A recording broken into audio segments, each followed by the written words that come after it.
Matches between two of the top 10 in the FIFA World Rankings are by no means regular occurrences, so Hamburg should have a spectacle to savour today. It's the first time that these two sides have met in 14 years since a thrilling World Cup quarter-final in Nantes in France back in 1998.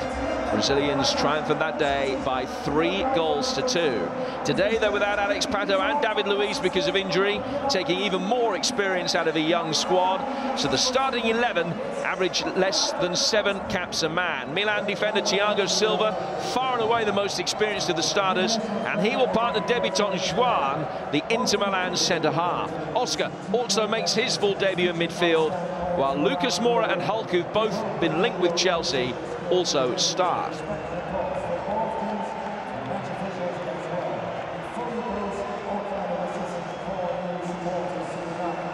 A number of absentees as far as Brazil are concerned. Denmark, though, have named arguably their strongest 11 to start this game, with Thomas Sorensen in goal, one of 3 English-based players in the team. Benfica's Daniel Vaz makes only his second start at right back. The veteran Christian Poulsen anchors in midfield. That includes Ajax's Wunderkind Christian Eriksen, while Nicklas Bendtner leads the line after scoring 5 goals in his last 6 internationals.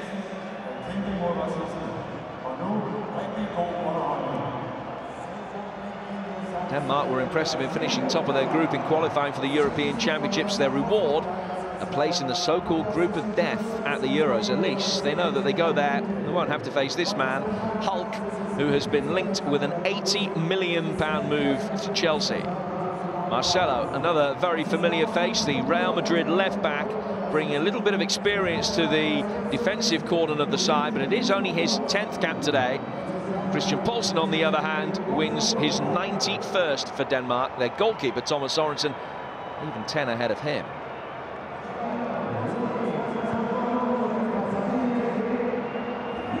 Well, Brazil are coming into this match in decent form. Stuart Robson, they've won each of their last 6 games. What are you expecting from them today? Well, I don't think they're going to press the ball, and when they do get it, they're going to try and keep it. And as we've seen it so many times in the last couple of years, they don't get the ball forward that quickly. They keep it at the back. They'll try and play through midfield. They'll be quite methodical in their build-ups. But when they get into the top third, that's when they explode into action. And that's what we want to see when they get it in that top third. Invention, creativity.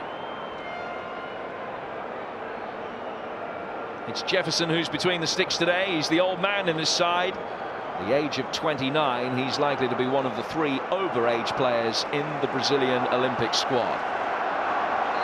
Felix Breich is the referee from the other end of Germany to us here today, right in the very north, in glorious conditions. Brazil and Denmark both in their customary colours, the Brazilians kicking from left to right in this first half. Well, it looks as though Brazil are going to play almost with a front 3, and Hulk is going to be on the right-hand side. Damião out through the middle, and Oscar out on the right-hand side.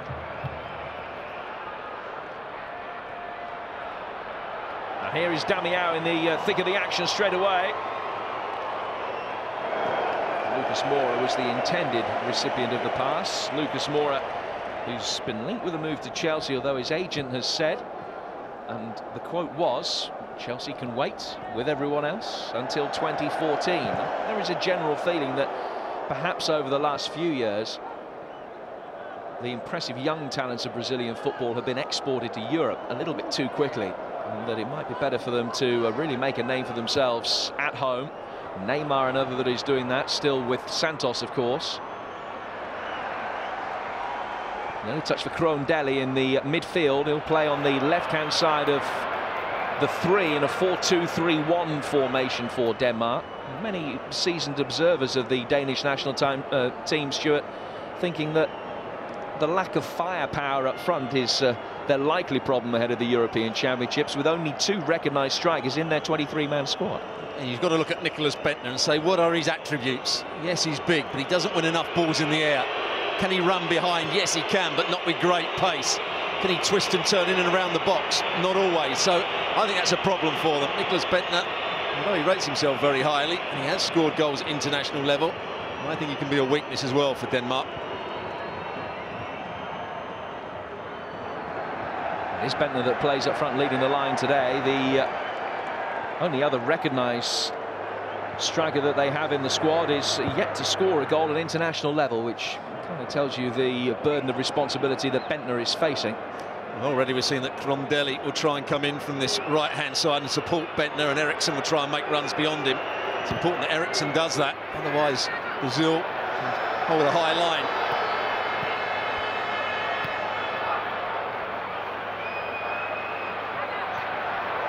Hulk trying to muscle his way through, but was beaten to it there by Agger. Now Christian Poulsen.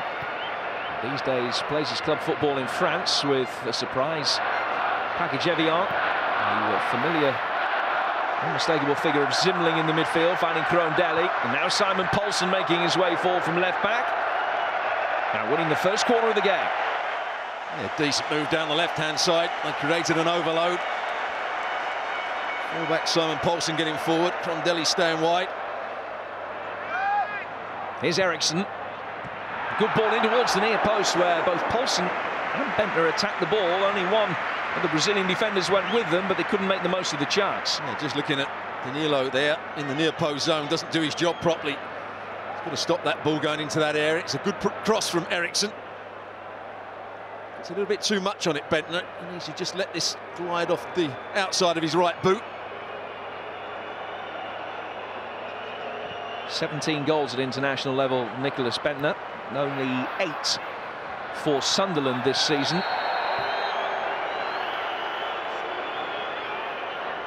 But it won't be the last foul that Sandro makes. It's a reckless challenge from him. Seen a lot of him at Tottenham this season. While he's very competitive and a good footballer, does give away too many free kicks.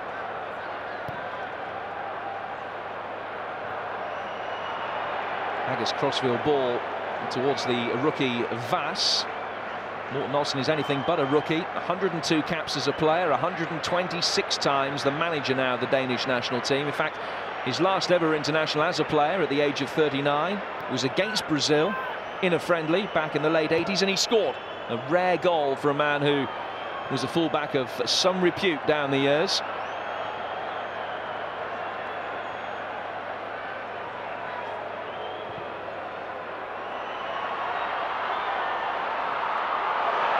Excellent play by Damiao, emerging from the shadows with possession. Plenty of Danish defenders back goal side.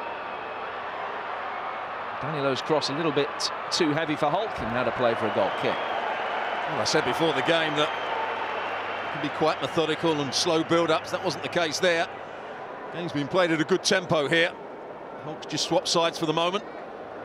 What great control it was. Damiao making a forward run in behind the centre half, Agger.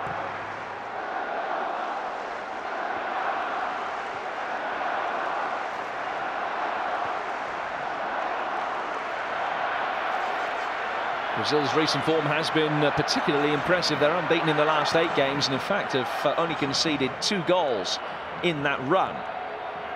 And winning each of their last 5 friendlies does sound impressive, although in fairness each of those victories was pretty narrow against largely limited opposition in low-scoring encounters, and it's not an archetypal Brazilian side this particular vintage, albeit of course that is a young version of it that is here in Germany for this game today. We saw them last year in the Copa America where they didn't play well at all. It was on particularly poor pitches last year, but this is a great surface at Hamburg. In from Marcelo, and Damiao is offside. Damiao, I thought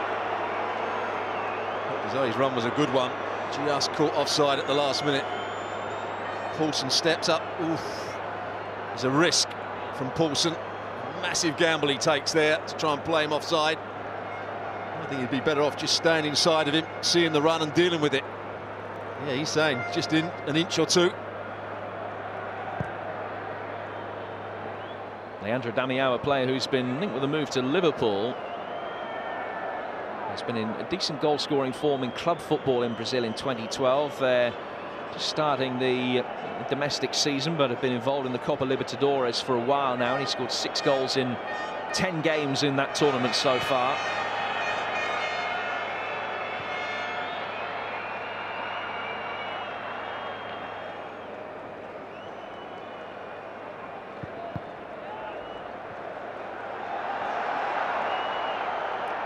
the lack of pace from Nicklas Bendtner. Sandro getting back and dealing with it.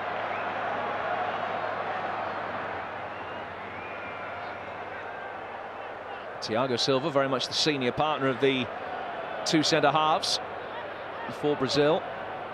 The linchpin of the AC Milan defensive unit that came close to the tension of the Scudetto. Oscar starting this move. Hulk finding himself on the right-hand side again and brilliantly firing one in past Thomas Sorensen. That is why there are so many of the big clubs in Europe who are after his signature. Minimal backlift, just looks up, superb vision, and gives Brazil the early lead. Well, he picks up the ball in space. There's an overlapping run, so they don't get tight to him, and he strikes it brilliantly. Yes, the goalkeeper's got to take some criticism here, Sorensen, but the ball does dip and swerve on him, and it just dips at the last minute. But he really should do a lot better, the goalkeeper. You can see his feet going one way, then he tries to readjust, but what a strike. Hits through the back of the ball, and there's the dip, just underneath the goalkeeper's arms.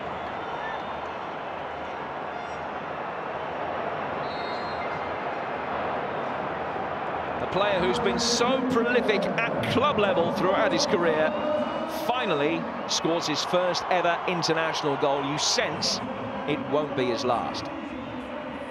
He's playing out on this right-hand side, position he normally plays his club football, in the front three. He's got pace, he's got power, he's also got technical ability, as he showed there.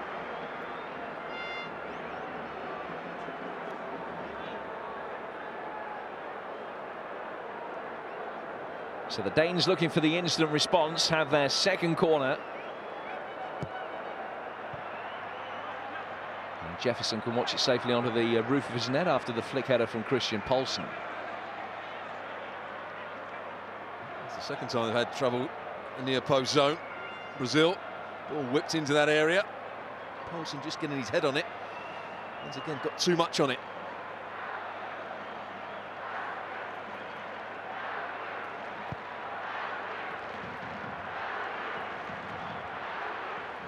Here's Hulk again. Disguised ball forward this time. He tried to pick out Lucas Moura. It's very much a front three that rotate their positions all the time. Lucas Moura is out on that left. He made a little diagonal run across the centre halves.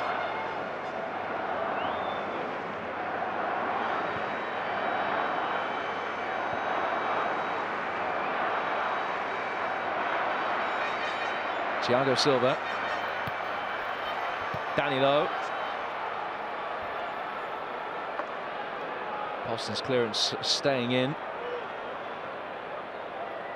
Brazil's last friendly was a game against Bosnia-Herzegovina. They won with a last-minute own goal from Rangers' Sasa Papac.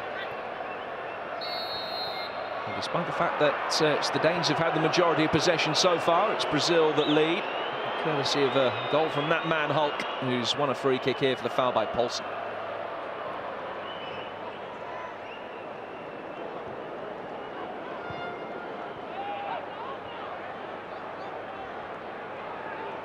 Big day for this young man as well, João.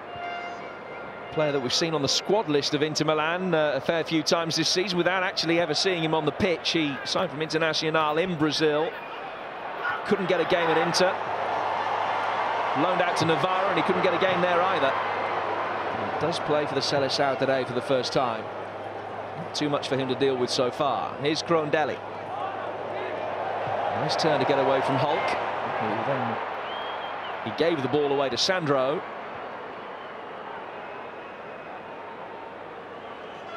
Here's Lucas Moura.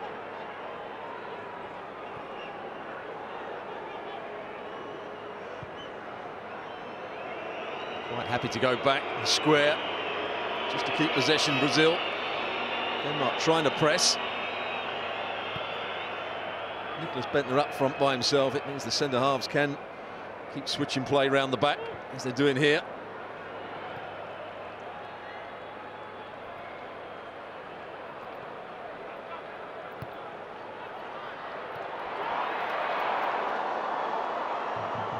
Sandro making his way forward this time.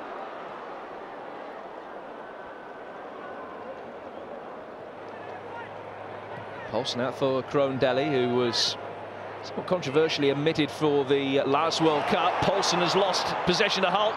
Here's Oscar, lovely turn from him. It's Hulk, and it's an own goal. 2-0 to Brazil. And this time it's Zimmerling, I think, who's got the last touch and put it into his own net. All too easy for the Brazilians, and the Danes, as they ready themselves for the European Championships, have had a nightmare start. Well, Poulsen gets caught on the ball here. Hulk does really well. There's a good little body swerve here by Oscar. I thought he should shoot, but he cut it back, and Zimmerling's very unlucky. He got himself in a good position. He recovered well into the box. He was just about to stop Hulk shooting. And Sorensen flat-footed. It's all going wrong for Denmark, but that was the moment there was problems. There's a little body swerve. There's the cutback. And Zimmerling, with his outstretched left foot, toe pokes it past Sorensen.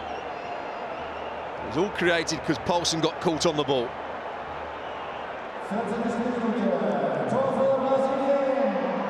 Delight for Mano Menezes, the man who succeeded Dunga after the World Cup elimination to Holland. Delight for all the Brazilian support here in Germany today.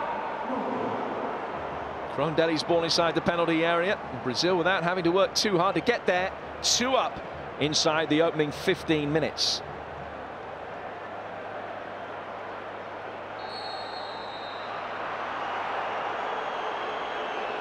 Good centre-forward play. Dami out, holding up the ball against Kjær, waiting for support.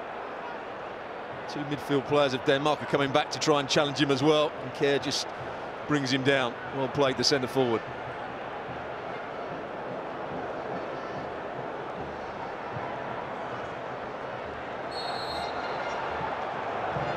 Second time this afternoon that there's been an offside flag raised against Leandro Damião.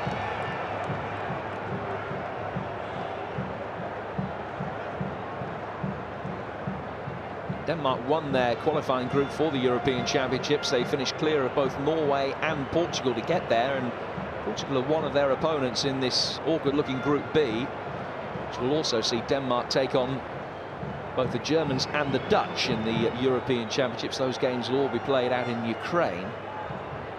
In fact, it's such a bad group that the bookmakers around Europe have got Denmark at 20-1 to win the group. So in other words, they give them less chance than any other nation at the European Championships of winning their group.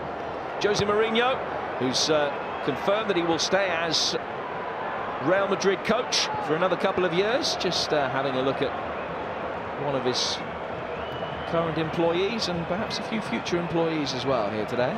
Marcelo, the man that's on his roster at the moment. Must be nice coming as the Real Madrid manager, knowing that you can buy most of the players on the field if you really wanted to. Here's Damião, just a heavy touch that time when he had beaten the offside trap, and Thomas Sorensen quickly off his line to make the save. Well, I hear myself saying it time and time again. Why are defenders and back lines so obsessed with playing a high offside line? Damião just races through. Had he touched been better, being 3-0. There's no pressure on the ball. You can't squeeze up from the back. Daniel Agger got lucky a couple of minutes ago, and there he was beaten. Stepping up when he should be backing off and going with the run of Damião.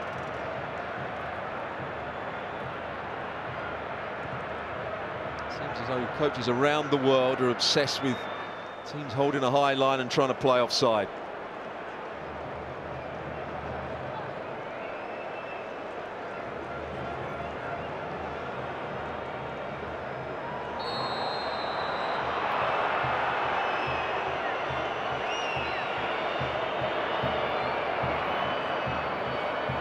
Given away here by Zimmerling. Yeah, it's not a good challenge. Oscar's moving around pretty well, finding a bit of space. He's not stuck in one position. He can go in between his 2 midfield players, or go wide, or go in behind the front player. He's got licence to roam.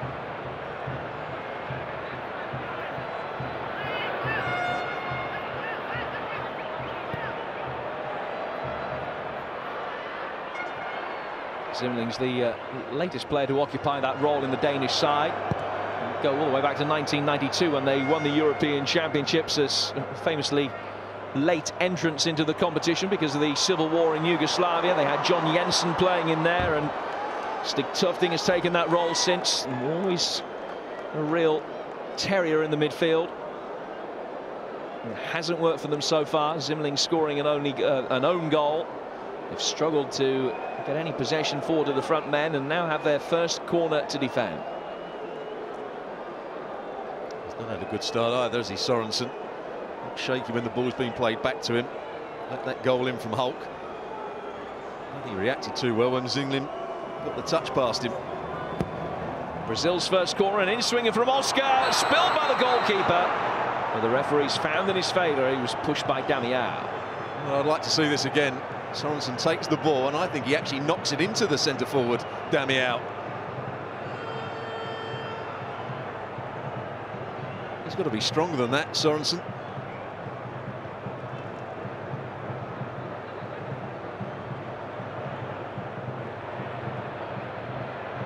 Thomas Sorensen won his 100th cap for the Danes in their last game, which was back in February. Beaten 2-0 at home by Russia in that match.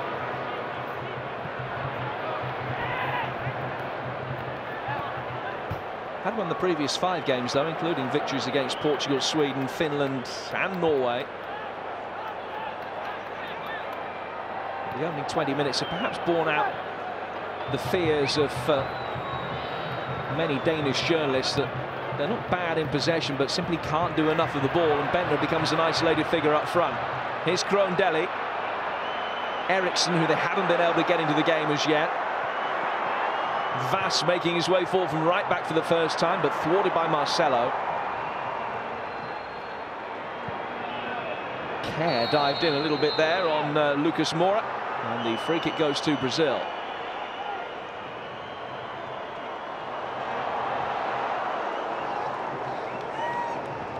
Better challenge from the Wolfsburg centre-half that time. Good run from Lucas Moura. Trying to drive through a little gap between the midfield player and Kerr. Pele is a big admirer of Lucas Moura. He said that they should build the Brazilian national team around both him and Neymar. Neymar, on club duty with Santos this week, has been excused this game. Lucas Moura is here, and already fleeting glimpses of exactly why Pele's been so impressed with him. Vass with the ball in here. Bentner, his only real target, and it was easy for Jefferson.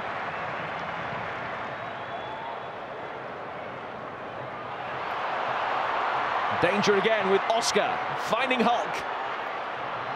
Danish back line that's lost its shape, and Sorensen this time can make the save as Leandro Damião tried to double his international goal tally. But it's excellent from the centre forward. This is after the first moment of brilliance from him. Just gets it too close to Sorensen, who goes down rather too early. So it looked. He made it happen on the halfway line. He got himself turned, played the ball into the run of Oscar. Suddenly there was an overload down this right-hand side for Brazil. Not only are they outplaying Denmark at the moment, they're also out-battling them in the midfield area. Sandro, Romulo.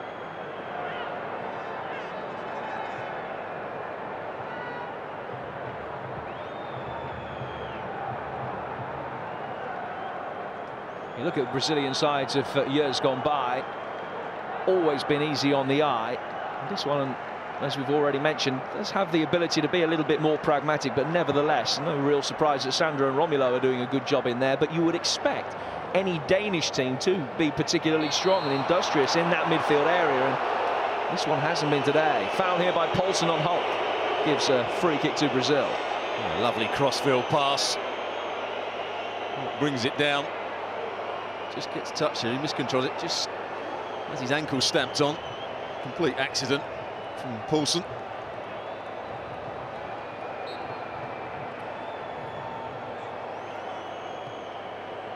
Modern football, no side can play pretty football without having to put their foot in and win the battles in midfield and defend well all around the pitch.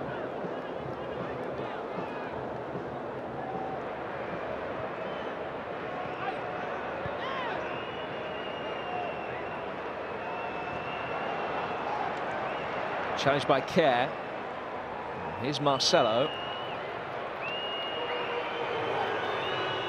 Now Hulk. Simmerling's defensive header just buys his side a little bit of time. Krohn-Deli then putting his foot in, and Oscar didn't like the decision, or the non-decision from the German referee. Given away though by Kerr. Christian Poulsen just wasn't alive as to what his teammate was going to do. Marcelo's ball in, cleared by Vass. Denmark, an accident waiting to happen defensively at the moment. Oh, they're all over the place, Denmark. When they try and play it from the back, they're being caught on it. That was Schön. He really made the wrong decision running away from the ball when he should be going towards it. Outplayed, outfought, and outthought at the moment.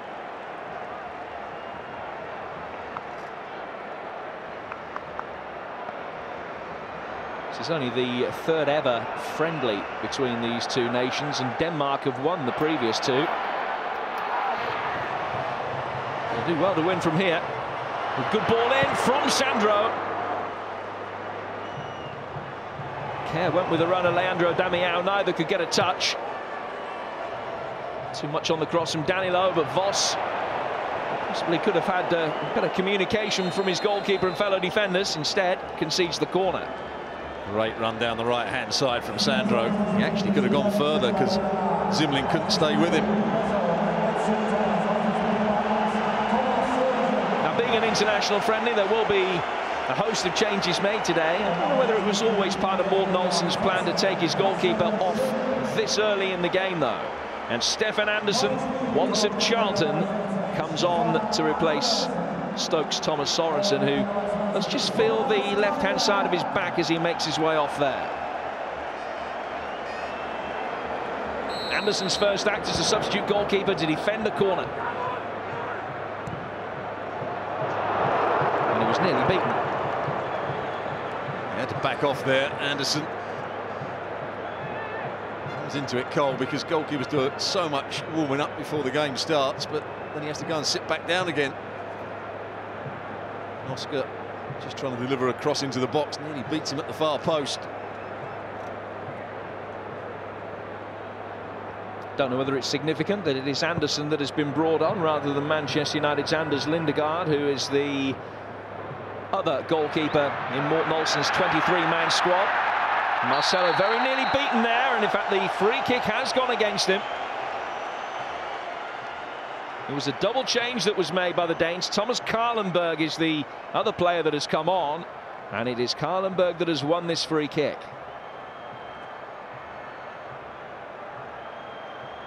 Marcelo getting back, actually gets the ball.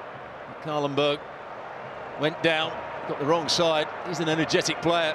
Karlenberg, good left foot on him as well. So Christian Eriksen with the opportunity to take this free kick into a promising area. Offside flag was up anyway, and Jefferson able to field at his near post. Whipped into the danger area. Again, Brazil don't defend it in that near post zone. He's got to be happy with his team's start to the game. 26 minutes gone. They've looked forceful, they've looked dynamic, they've been inventive in forward areas.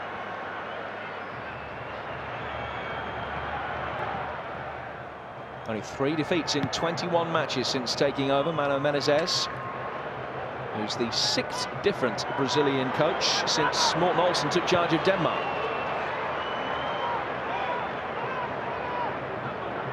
Karlenberg, incidentally, introduced at the expense of Lasse Schöne, who did precious little to establish his claims for a place in the starting lineup for Denmark's first game of the European Championships, which comes against the Dutch. Here's Danilo, getting the better of Krohn-Deli with ease. Romulo for Sandro. Marcelo. Telling pressure from Karlenberg. Yeah, it's better from Karlenberg. Showing his teammate had to close down. He's already won the ball off Marcelo once. He made him a bad pass.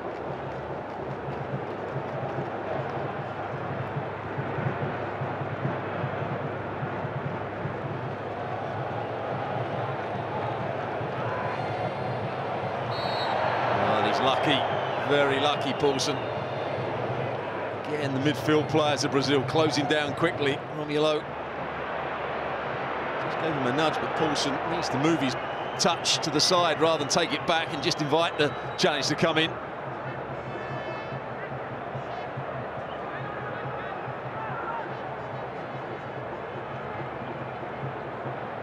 Care. Poulsen. Another heavy touch from him in the midfield. He's struggled really so far to get himself acclimatised. Crondelli's stumble came at the most inopportune of moments, and it's allowed Hulk the opportunity to run at Simon Poulsen. Christian Poulsen across to deal with that latest threat. No chance for Bendtner. He makes his forward run, isolated.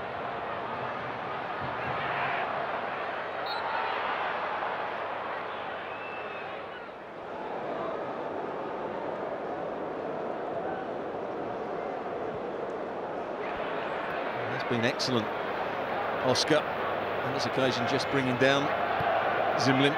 Zimlin's worked ever so hard, chasing around, but just can't get near the Brazilians at the moment.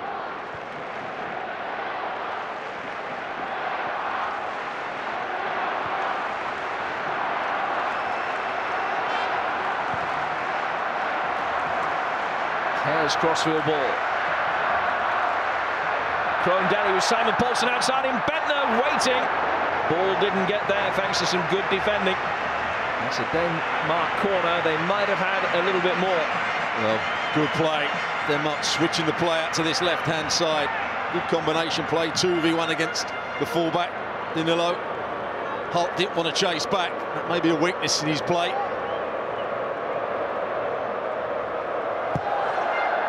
Eriksen's delivery into that near post area. Bendtner trying to get a flick on the ball fall from Agger. Couldn't steer it either side of Jefferson. Now Brazil will look to break quickly. Agger still caught upfield. Voss and Zimling trying to hold Brazil up, but not with a great degree of success. Leandro Damião does the job for them.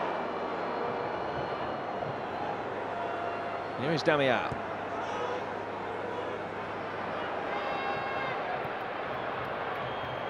Danilo hasn't featured too much for Porto since his big money move from Santos.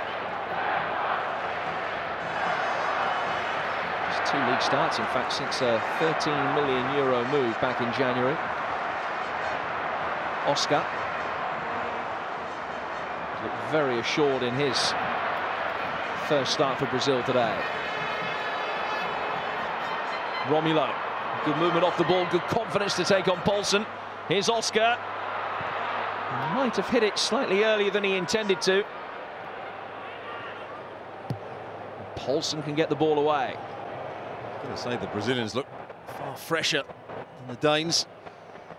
Whenever there's been a race, it has been the Brazilians that have won the race. But the threat, whenever Denmark switch the play quickly, because they play a front three, Brazil, they don't really want to come back and defend. A switch of play can cause them a problem. Create a 2v1 against the fullback. Marcelo one side, Danilo the other.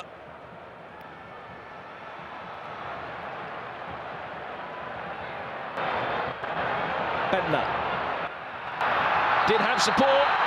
Decent save from Jefferson, but the offside flag was up anyway.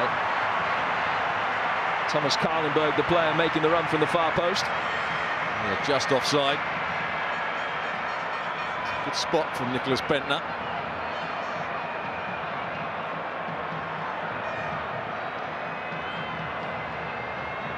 Jefferson hasn't had too much to do so far.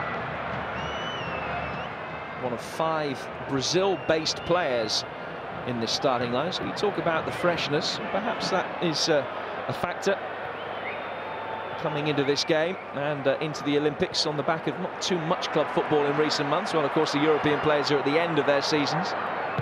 Here's Vass. Eriksen with a layoff. Crondelli. Blocked by Thiago Silva.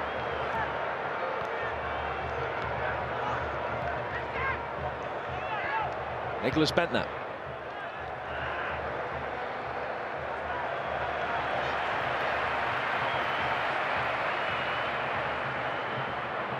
Vass losing out to Marcelo. Lucas Moura.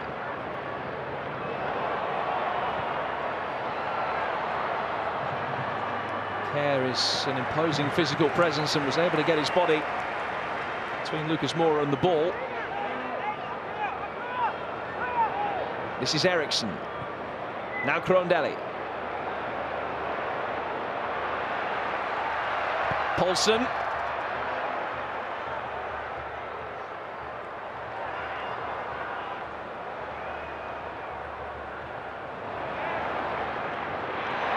Karlenberg.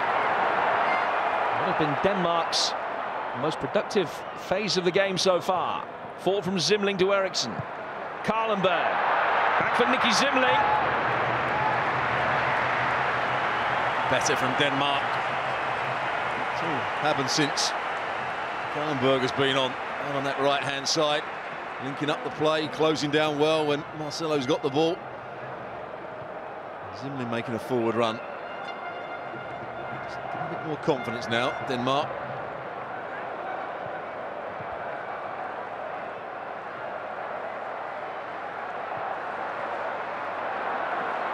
Eriksson.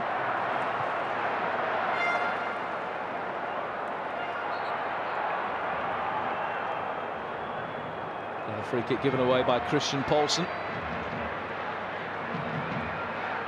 2 goals in the first 13 minutes, giving Brazil this advantage. Hulk scoring the first, Zimling putting through his own net for the second. Last time the two sides met, back in the World Cup quarter-final in '98, it was an even earlier goal. The 2nd-minute lead for Denmark through Martin Jørgensen. Beto and Rivaldo then struck. There's that offside line again. No pressure on the ball. Karlenberg makes a diagonal run from the wide area. Certainly not offside.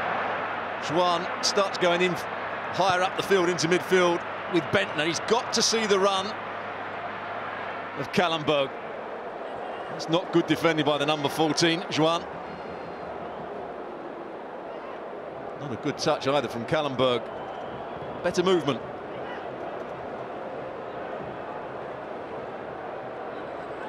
Talk about Juan being inexperienced at international level. He's inexperienced at club level. He's only played 27 senior games in his career, so very few miles on the clock. Almost learnt the hard way that time. Here's Poulsen. Marcelo's awkward defensive clearance that came off the side of his head. But Brazil can survive. Romulo's in the right place just to mop up on the edge of his own penalty area. Oscar losing out. Zimling now for the Danes, who taken half an hour to get going but are beginning to warm to their task now. Once again it was Poulsen, the left back, getting forward to get the cross in. Karlenberg for Vass. Bendtner had made the near post run. Jefferson didn't know what to do. Poor defending, and Krondelli misses the target and his teammates. Well, Danilo at the far post. Not sure what he's doing. Here comes the cross. It was a deep one. The goalkeeper can't get there. Jefferson starts to go, realises he's beyond him. In the end, Krondelli trying to bend it into the far corner. Just takes a deflection. Poor defending from Danilo.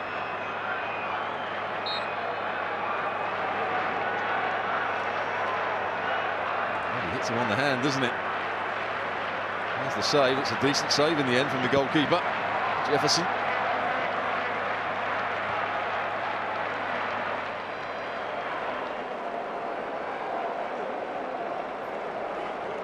I saw a lot of Danilo at the end of last season, during the summer. We weren't overly impressed, were we? Some of his defensive qualities.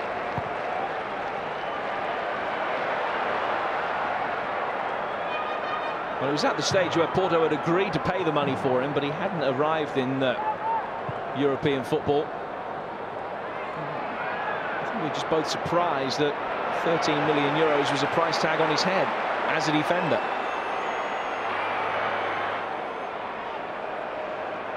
Here's Nicklas Bendtner. Poulsen for Zimling, and now Karlenberg has been the catalyst for this Danish recovery. Zimling.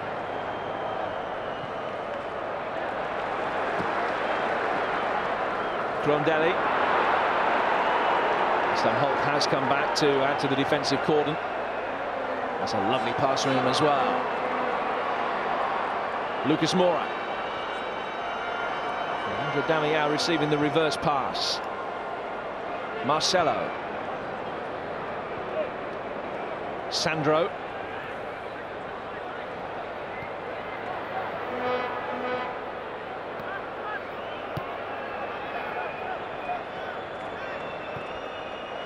Fairly even game in the last 10 minutes. Denmark getting themselves back into it.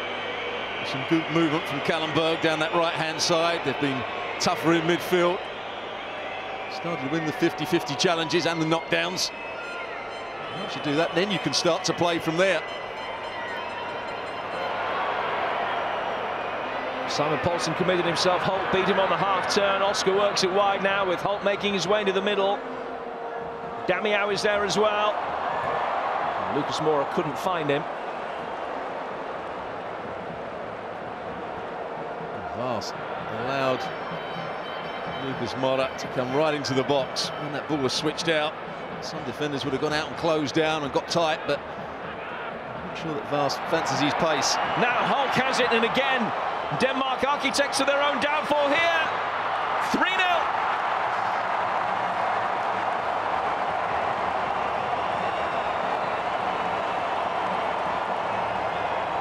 So easy for the man with the €80 million price tag on his head. Well, it's Agger this time that gets called on the ball, trying to overplay. Can't see the pass.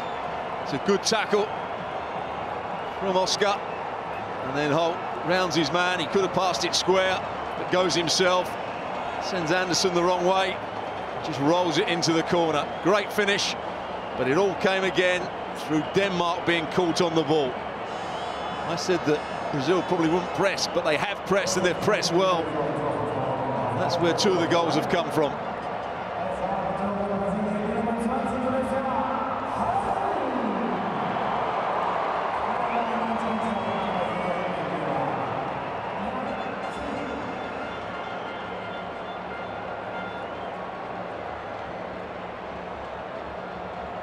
Well, he has been linked with a move to Chelsea. He's expected to have talks this week, according to his agent. Chelsea, one of 5 English clubs interested in signing him. He has that big money release clause in his contract, but seemingly there are quite a few that will be prepared to pay it.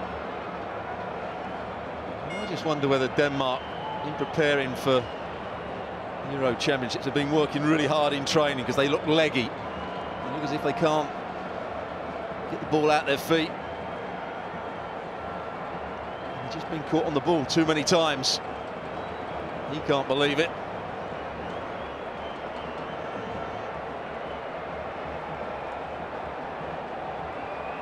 Well, their only defeat since the beginning of last year came against England, Scotland and Russia. Safe to say Brazil will be adding their name to that list. More problems for them here, with an injury to Daniel Agger, their first choice centre-half. This does not look good. He was caught in possession. An awkward fall. It's poor play from him, but this is excellent from Hulk. Once he got it onto his left foot, goes past Kjær far too easily. Just rolls it into the corner. What a first half from Brazil. What a bad one from Denmark. And Agger's back on. I think it was more embarrassment than anything else, being caught on the ball.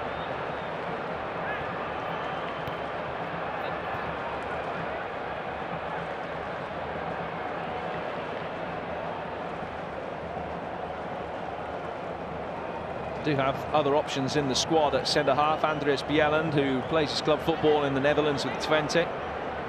And also Joris Okore, who was called up yesterday into the squad, is yet to make his competitive debut, but a teenager, another that can play at centre-half.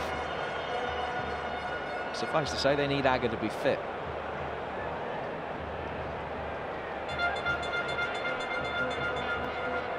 Still limping around as he played that forward pass. There's a back pass from Hulk.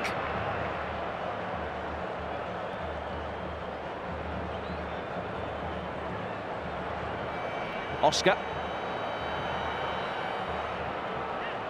Here across the cover to find Krohn-Deli. All his work on the left-hand side of midfield has been in a defensive capacity so far. Kahlenberg. Bentner.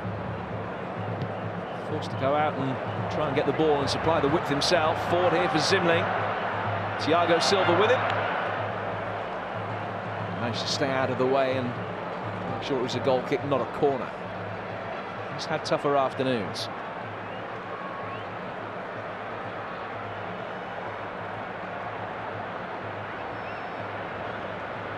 There's only been a couple of little blips in Brazil's play. João allowed that ball over the top. He didn't see the run of Kahlenberg. Kahlenberg should have done better. And they haven't defended balls well into that near post zone, and they look vulnerable when balls are switched from one side of the pitch to the other quickly. The Danes haven't done that enough. Apart from that, they look a very competent outfit, don't they, at the moment? They could be four before half-time yet. The offside flag is up, though. Leandro Damião realised that the whistle had gone before he put the ball in the net. Just strays offside here. Again, we're only talking a foot or so, but he was offside. It's not a bad finish from him on the volley. His left foot. Actually, it's much easier when the whistle's already gone.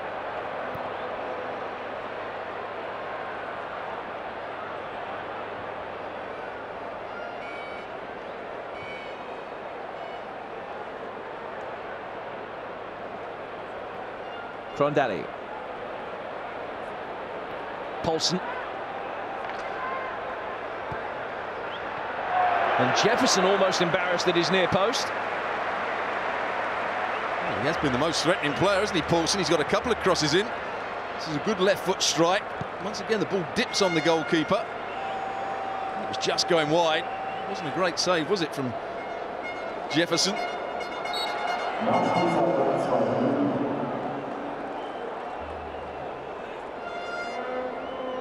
Work for Martin Olsson to do at half-time and before the Euro Championships. And there's that shot again. Nobody following in. Well, undoubtedly there will be representatives of Holland, Portugal and Germany, who are Denmark's 3 opponents in the European Championships. They'll be here in Hamburg today. I think they'll be on the phone in a minute at half-time saying, Gaffer, there's one you don't have to worry about.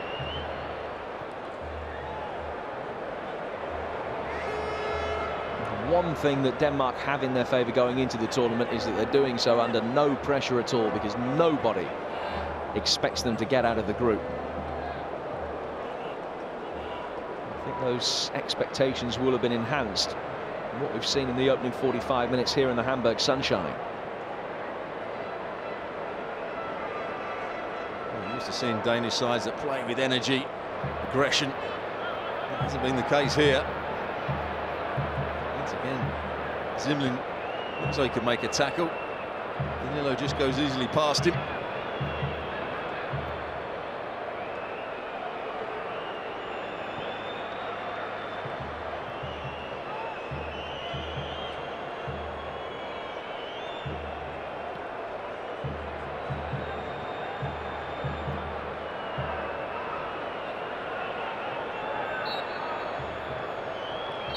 It's been a stroll in the sunshine for this understrength Brazilian side, deprived of so many of their big hitters. No Neymar, no David Luiz, no Alex Pato, Ganso or Dani Alves. And yet Jefferson has hardly had a save to make, because Denmark have been masters of their own downfall. They've conceded 3 goals, 2 of them after players were caught in possession, and the other was an own goal. Nothing has gone right for the Danes so far. The Samba party in full swing in Hamburg, with Brazil 3 up at half-time.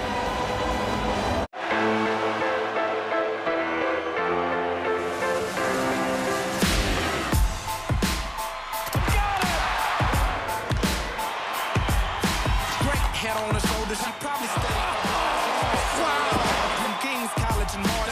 She says that I'm her favorite because she admires the art. Michelangelo with the flow, Picasso with the ball. She's well put together like a piece by Gershwin. Renaissance style. What a goal! Fix a smile and pack your bags real good, baby. Way back and gone! Tell me how you feel. What's your fantasy? I see you spin. Oh, what a shot! You can put your feet up. Be my senorita. We ain't Boom! Goes the dynamite! You'll be in the highlight, soaking up the sunlight. Anything you want, it's yours.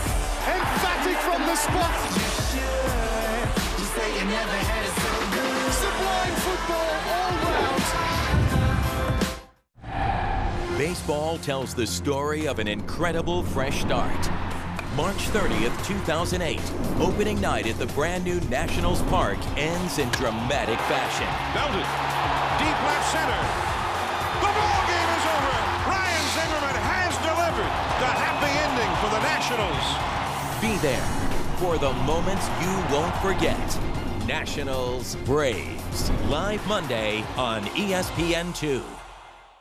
Hi, Jason Bennett alongside Robbie Madison, looking ahead to X Games 2012. And Robbie, the countdown's begun. Mate, 100% guys across the world, athletes from all disciplines, going for it, pushing the limits in discipline, skill, everything that they've got, and we're drawing down to the line, seeing who's going to be the champion. So many Aussies in so many different events, plenty to look forward to. You'll see all the action right here, live and exclusive on ESPN. X Games 2012 on your worldwide leader in sports.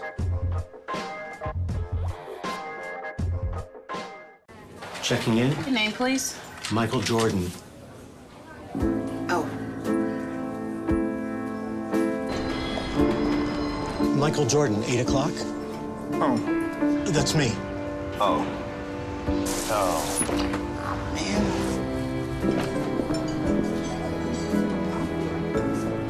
How you doing? Really? Let's go. You put 4 years of work into something and you got one lap to put it together. I mean, it's pretty daunting if you want to think about it like that.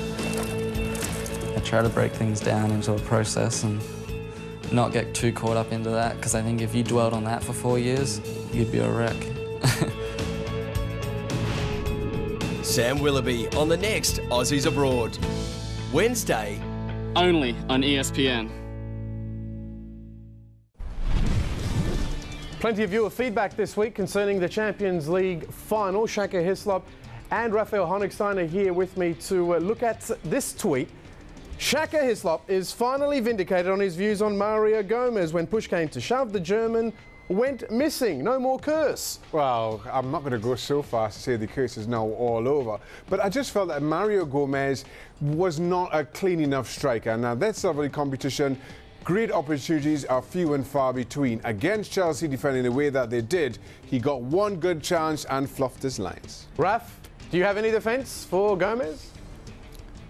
No, indefensible, I'm afraid, on the basis of Saturday's performance. He took too many chances, then went missing. Not the kind of performance you want from him, from your main striker on that night. Well, we always want to hear from you. Get in touch with us at soccernet.com via Twitter, any which way you can. We'd love to answer your questions. The countdown to Euro 2012 continues. What a goal! The 2008 European champions gear up for this year's tournament with a friendly against the Serbian national team. Tonight, Spain-Serbia, live on ESPN. It began with over 11 million spellers, whittled down to 278 of the world's best. From Washington, D.C., they'll compete in the biggest moment of their young lives. N-U Symatricus. Is it Greek? ESPN presents the 2012 Scripps National Spelling Bee. Semi-finals live Thursday on ESPN.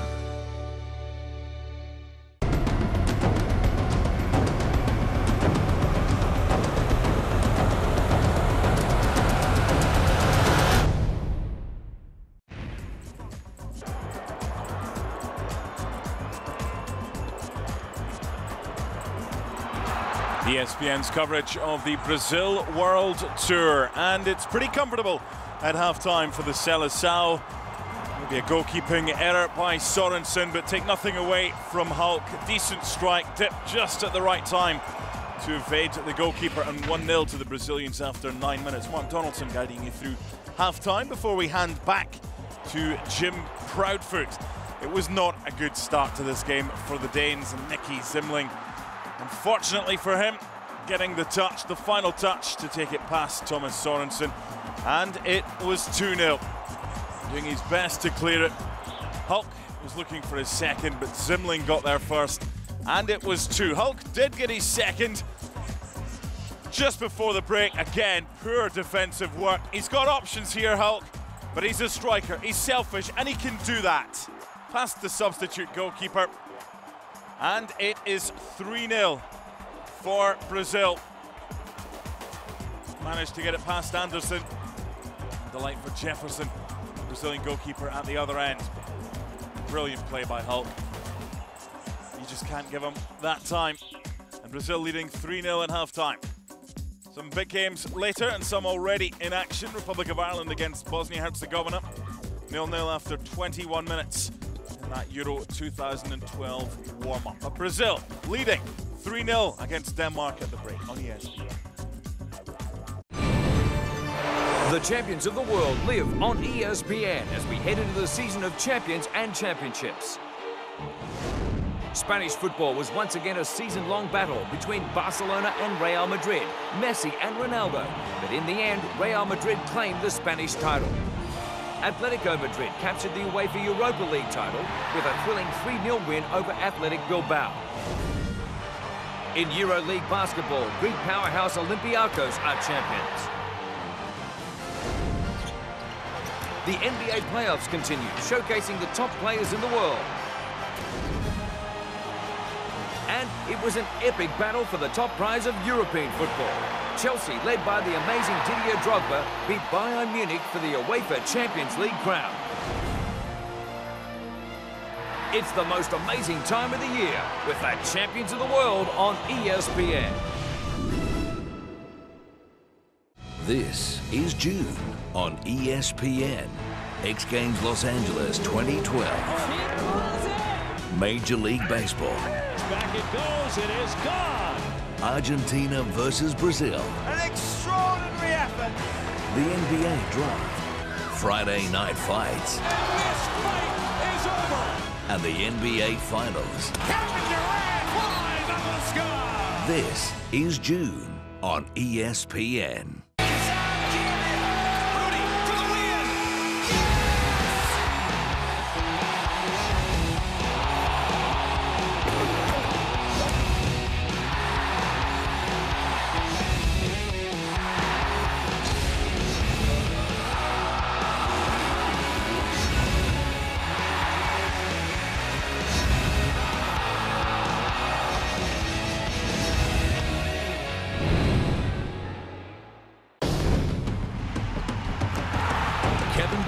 Leads the Thunder against Tim Duncan and the Spurs in Game 1 of the Western Conference Finals. The march to the finals is on. Thunder, Spurs, live Monday on ESPN, the home of the Western and Eastern Conference Finals. Your #1 source for everything from the world of football is now on 6 days a week. That just ignites your passion for these sort of games. You'll get more analysis and discussion than ever before. I'm going to disagree with Gavin you a little always bit here. disagree. It's going to be colossal. I don't think it's the last we've heard of this argument. From a panel of experts on the major topics of the game. You couldn't have summed it any better. Thank you very much. ESPN SoccerNet Press Pass, now on 6 days a week, only on ESPN. Playback ESPN, Major League Soccer, Chivas USA versus LA Galaxy. Bolaños off the post! And finally an attack to excite the crowd here. Bolaños towards the midfield. The support is gone, he goes down. Mark Geiger's not buying it, he was down in the area. May have oversold it. Poked away. 70 minutes deep now. Minda. Play on! Oh, it's blocked off the line, and it's going to be a just like that, the penalty kick will ensue. A straight red for Lopez. Yes! Tucks it away, and Correa with his second goal of the season. And in the 72nd minute, gives Chivas USA a 1-0 lead over 10-man LA. This was supposed to be the super season, and they are now the whipping boys in their own city. The countdown to Euro 2012 continues. What's a goal? The 2008 European champions gear up for this year's tournament with a friendly against the Serbian national team. Tonight, Spain-Serbia, live on ESPN. Baseball tells the story of an incredible fresh start. March 30th, 2008, opening night at the brand new Nationals Park ends in dramatic fashion. Belted. Deep left center. The ball game is over. Ryan Zimmerman has delivered the happy ending for the Nationals. Be there for the moments you won't forget.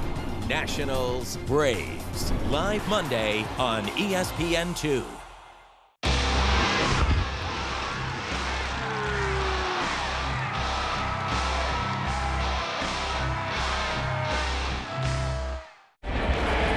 Brazil leading Denmark by 3-0 at halftime on ESPN. Another few moments before we hand back to our match commentator Jim Proudfoot for the second half in Hamburg. It's like a face-saving exercise now for the Danes. Plenty international action this weekend, and coming up, Spain against Serbia on ESPN. Check your guides for that one.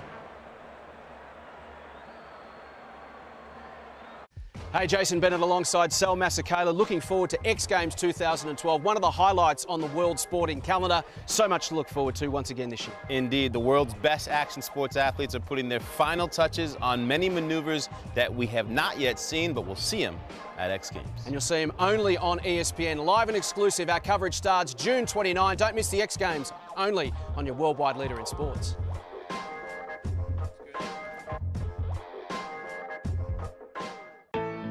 You put 4 years of work into something and you got one lap to put it together. I mean, it's pretty daunting if you want to think about it like that. I try to break things down into a process and not get too caught up into that, because I think if you dwelled on that for 4 years, you'd be a wreck. Sam Willoughby on the next Aussies Abroad. Wednesday. Only on ESPN. Baseball tonight is the sweet spot. Let's get to the action. The day and night in baseball in the perfect daily dose. He's the best that's ever closed a game. Give me your top 5 lineups in baseball. Web gems. Oh, my goodness. Gone. And our guy's unmatched style. He's got big ears and helps him stay back on those balls. Do I really sound like that? Swing into the season with Baseball Tonight. At the UEFA Champions League final in Munich, Bayern look poised for a hometown victory late into the game. Thomas Müller! But through patience, strong defence and sheer determination, Chelsea have an equaliser! Didier Drogba! Chelsea persevered against all odds. We congratulate Chelsea FC. Chelsea are kings of Europe! And you saw it here on ESPN. Welcome back to the Intec Arena in Hamburg. The halftime score, Brazil 3, Denmark 0, and it has been every bit as comfortable as that scoreline makes it sound. Those Danish supporters there enjoying themselves. I think probably a fairer reflection is that they're putting a brave face on it, because they have been desperate in many, many different areas over the field as a whole, particularly defensively. We've talked about the fact that up front they're likely to struggle with the balance and build-up of the squad. Defensively, they have been pretty sound by and large for the qualification campaign. Stuart Robson's alongside me, Stu. They haven't been defensively sound today. No, they haven't defended well, but they haven't passed it well, and they've been caught on the ball too many times. Daniel Agger trying to come out from the back. They've passed it into midfield. Brazil have intercepted balls or won the ball back, then counter-attacked quickly and created chances. And the midfield players, Eriksson, Zimlin, Poulsen, haven't got to grips with Sandro Romulo and Oscar, who keeps coming in from a wide area, comes in between those two players and has dictated the play to a certain degree. They've got to make sure they win the battle in this second half, Denmark, before they start playing. Now, we are expecting that there will be a change in personnel before the second half starts. Jakob Poulsen has been warming up quite vigorously throughout the half-time interval, and it does seem as though he will come on, quite possibly for his namesake Christian Poulsen, the former Liverpool man, who was caught in possession and at fault for one of the goals. But we will find out in a moment exactly who is coming off. Hulk has scored twice in what has been a very comfortable afternoon for him. His 4th international start for Brazil. He made a whole host of substitute appearances as well, but hadn't scored prior to today. But he's got 2 in the first half here. There is Jakob Poulsen, and confirmation that it is Christian Poulsen who he replaces for the second 45 minutes. 6 substitutions are allowed. Denmark have now made 3.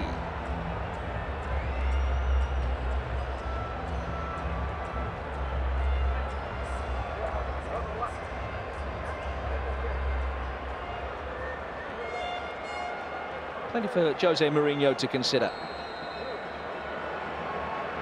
And 45 minutes for Denmark to save a little bit of face. Almost inconceivable that they will be able to save the match from this position after a desperate defensive performance in the opening 45. But can they have the psychological advantage going into their next friendly against Australia and then the European Championships of at least a promising second half performance against some of the best youngsters that South American football have to offer? 2 changes made by Denmark in the first half, with Andersen and Karlenberg coming on, and Jakob Poulsen is on in the second half as well, replacing Christian Poulsen in the engine room of the Danish midfield. Denmark in their red and white, kick from left to right, with Bentner trying to find Eriksen. Christian Eriksen, another player that was unable really to get into the game in the first 45 minutes. I imagine that he will be told to get even closer to Bentner in the second 45 and try and provide the bridge between midfield and attack. Here's Agger striding forward for the first time. He's done really well here, Agger. Sets it up for Jakob Poulsen. Bentner. Vass. Much better from Denmark at the start of the second half, and an almost improbable miss from Agger. But Denmark should have been on the score sheet in the opening seconds of the second period. Well, that's where they've got to play the game. They're going to come out from the back, play it in the top third. He's offside, there's no question about that. Thus, the right back was in an offside position when the ball was played. The assistant referee didn't give it, but it's good play from Agger, striding forward into space and continued his run. And when the cross came in, he didn't quite make the right contact with the ball, but that was better from Denmark.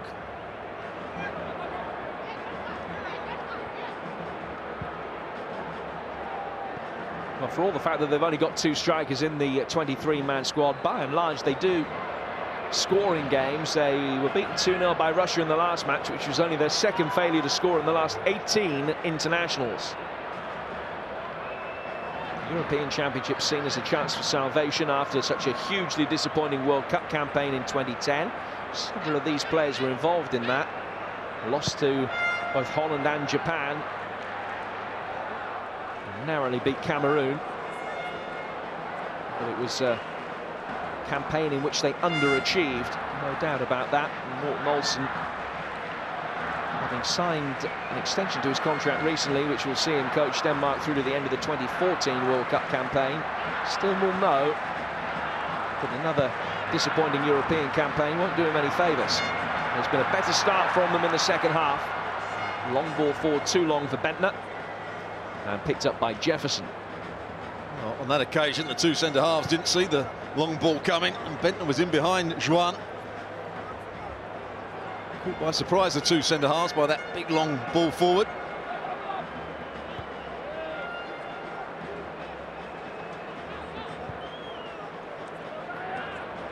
Thiago Silva, undoubtedly one of the stellar centre-halves in Serie A.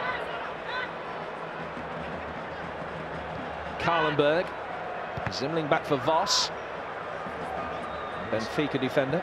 We saw a lot of Thiago Silva, didn't we? Through the winter, through the last season. He was absolutely outstanding. If there's one criticism of him, when balls come into the box, he's not a good header of the ball. But his reading of the game, his speed, his ability to come out with it from the back with the ball, make him a very, very good player. Bentner dropping deep. Jakob Poulsen psyched really by Marcelo. Got the jump on him in midfield and now strides forward and almost was able to play in Oscar. An excellent piece of play in the true tradition of Brazilian fullbacks there, pushing forward. Well, he didn't dribble past and he just ran into space with the ball. He showed good pace, just trying to cut it back for Oscar, making one of those late runs again.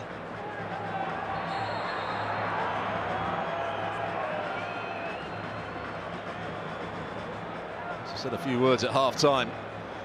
Martin Olsen. Sandro again making runs into the wide area. I think he's lucky to win a free kick there. It was an afterthought, the dive. He's made a lot of those diagonal runs into the corner of the field.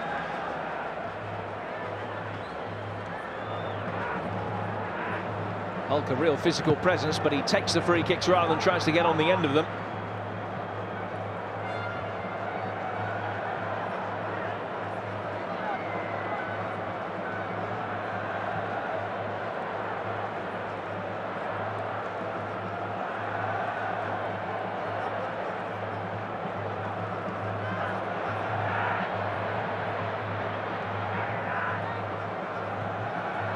Bentner.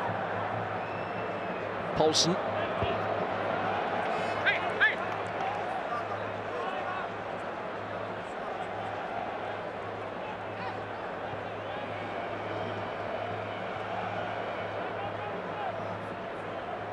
Plenty of conjecture as to the identity of the three overage players in the Brazilian Olympic squad. And of course, nothing is yet set in stone. Diego has thrown his hat into the ring, said that he hopes to return to the squad one day after an excellent season on loan at Atletico Madrid this year. He hasn't played for the Seleção for 4 years now. Here's Bentner, fed by Vaz.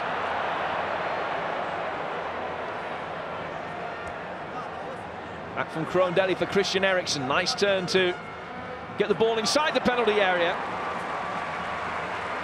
Only found Jefferson when there were two teammates lurking. Yeah, it'd be interesting to see whether Vaz was offside there, making the forward run from his full-back position.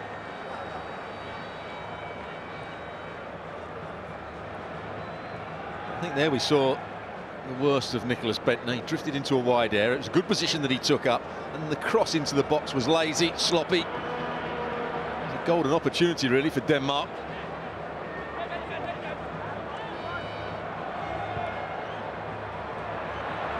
Poor crossfield ball, seized upon by Karlenberg. Bentner made the runs. Well judged by Joan. Now Marcelo has played over 200 games for Real Madrid in his 6 years in Spain. League winner this year, of course. Oscar. Romulo. And flappable Thiago Silva. Danilo.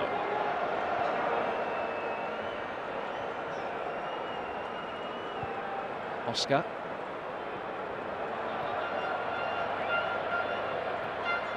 Those trademark runs that Oscar makes have got him his fair share of goals in the past. He scored a hat-trick against Portugal in the Under-20 World Cup final from midfield. Undoubtedly a real star of the future, just his third cap today. It's probably been more impressive than Lucas Moura, really, in the evidence of today's match. Kroondeli's ball inside the penalty area. Eriksen trying to set it up for Simon Poulsen. Away by Lucas Moura.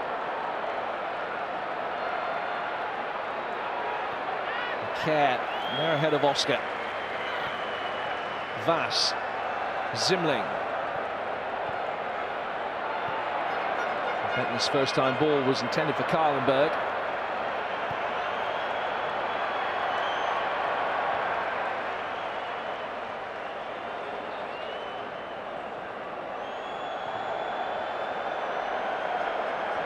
How would you judge Hulk? Talked about this big release clause, 100 million euros or 80 million pounds, as near as makes no difference. And there are clubs apparently who are contemplating paying it. 76 goals for Porto at a rate of 1 every other game is a very impressive record. Would it be good enough for a side that had aspirations of winning the Champions League? I'm sure he's good enough. Whether you want to pay that sort of money for him, I'm not quite so sure. But his attributes are that when he plays on that right-hand side, he can come in on his left foot, he can drive past defenders. He's got a bit of trickery as well. And as we saw in the first half, he can finish with composure and he can finish with power as well. Great shot on him. Marcelo pulling it back here. He just fell in behind Damião. Couldn't adjust his feet quickly enough to be able to get a shot in, and Denmark will play their way out from the back with Poulsen and Agger.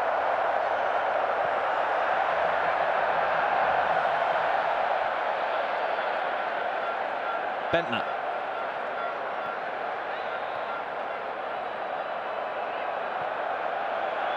Poor pass from Nicklas Bendtner again. So when he doesn't get a lot of the ball, he starts drifting into really wide areas. That's okay if you've got other players running through the middle, but Denmark haven't really. Here's Marcelo getting to the byline, cuts it back, but not good control from Damião on that occasion.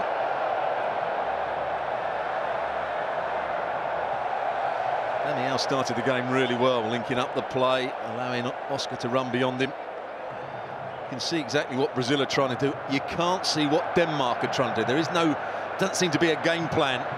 He's just swapping over the players. Hulk and Luis Moura. That's what I think he was trying to say, the coach. There you see it. Lucas Moura going over to the far side. Hulk coming over to this side.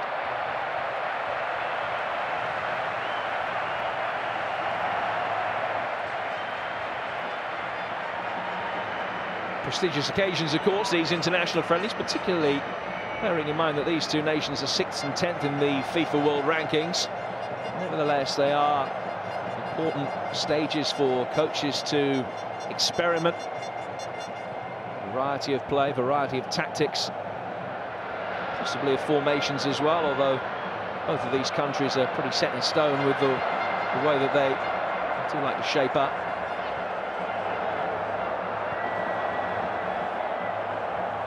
I've seen Brazil over the last few years. They try and stick to the similar game plan and a similar squad of players, unlike Argentina when we've seen them. I think you quoted me a statistic last season. You used something like 130 players in a year, calendar year. They only play 3 games. Now they do get through them. More continuity amongst the Brazilian selections, it has to be said.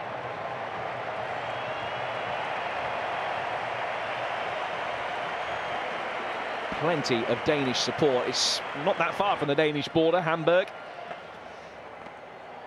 Plenty of supporters have made the journey here. Perhaps those that won't be travelling to Ukraine for the 3 matches that Denmark are likely to play in the European Championships. Hard to see it being any more than 3, really. Here's Simon Poulsen. Karlenberg waiting in the middle. He and Bendtner both made runs in towards the near post, and the ball was delivered deeper than that. He's almost playing as a wing-back. Simon Poulsen out on that left-hand side. Whenever Denmark get the ball, he gets high and wide. Once again, going at Danilo. Danilo doesn't really stop him getting the cross in.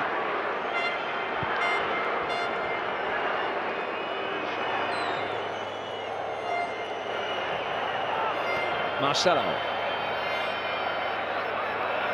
Hulk. Kerr across the cover. Interesting to see where he's playing his club football next season. Simon Kerr, having been on loan back in Italy this year with Roma.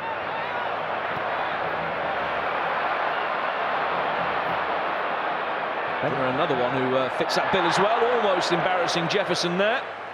And that's a goal kick, though. Yeah, Jefferson taking a risk. He didn't really close down with great urgency, did he, Nicklas Bendtner? It's almost a token effort to start with. But Just gets a foot in. At one point, it looks as though Jefferson was going to try and pick it up. But excellent play from Thiago Silva. Got there before Bentner, just rolled it back to his goalkeeper. Booed their side off at half-time, the Danish fans. And with some justification. Karlenberg here finding Jakob Poulsen. Better ball in and really well defended.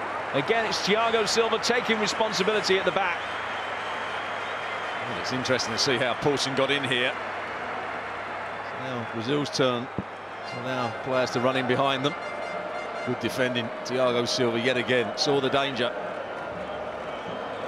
Denmark's first corner of the second half. Christian Eriksen to take it. In towards the goalkeeper, Jefferson. Two strong hands to it. Zimmerling tries to help it back into the fray, but Marcelo can clear. That'll allow Brazil the opportunity to push out, and then conceded a free kick.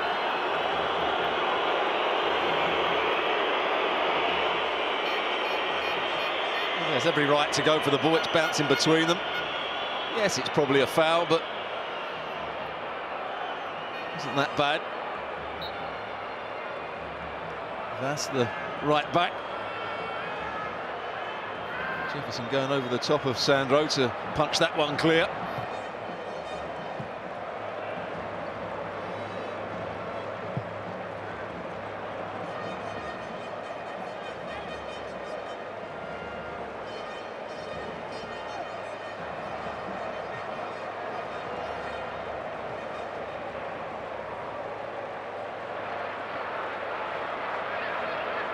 Next up for Denmark, friendly back on home turf at the Parken in Copenhagen against Australia next Saturday.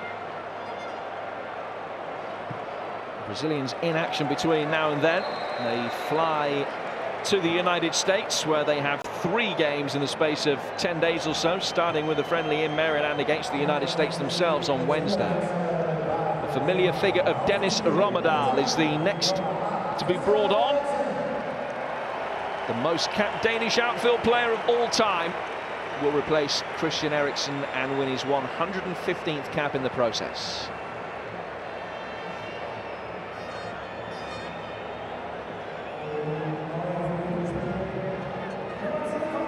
So on comes Rommedahl, who featured in all 4 matches at the last European Championship campaign back in 2004.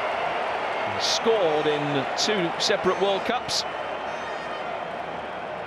Playing his club football back in his native Denmark now, after spells in England and also in Greece, as well as the Netherlands, where he's really made his name down the years. Well, he's gone to the right-hand side, his usual position. It means that Karlenberg will play as the second striker behind Nicholas Bentner. Rommedahl has always had pace. He has been on the wane slightly. Whenever diagonal balls are hit and he gets in a 1v1 situation, he's not tricky, but he'll just drop a shoulder, knock it into space and run. Not the greatest time when he was playing in England. 96 goals in 80-odd games for Charlton.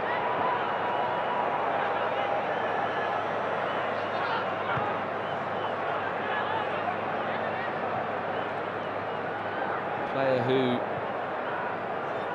would have been forgiven for changing his name by deed poll to the enigmatic Dennis Rommedahl, because that's what he was always called in his time playing football in London. Well, he's looked a better player when he was in the red shirt of Denmark rather than the Charlton one.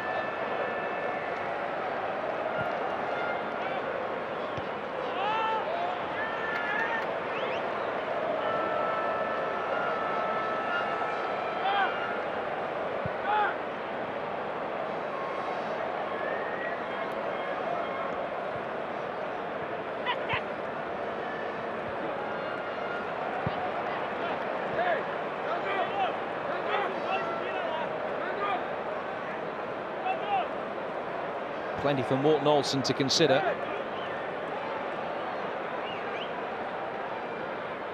A week before their next friendly, as well as an extensive training program, of course, and then only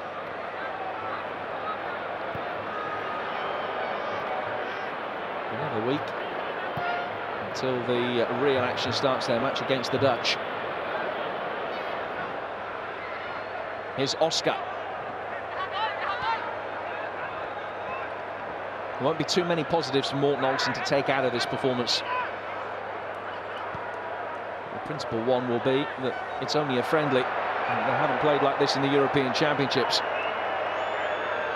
And here's Sandro. Romilo.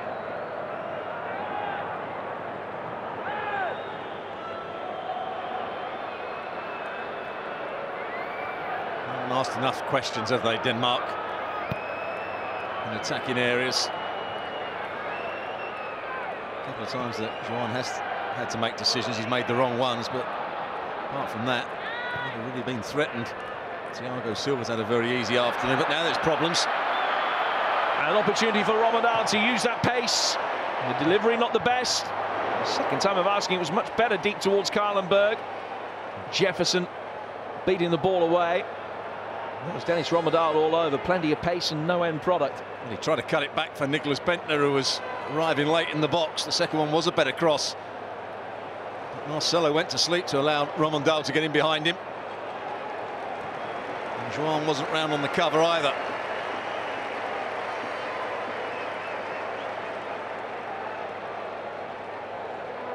They've just lost a bit of concentration, Brazil. There is the second cross. Jefferson gets a punch on it.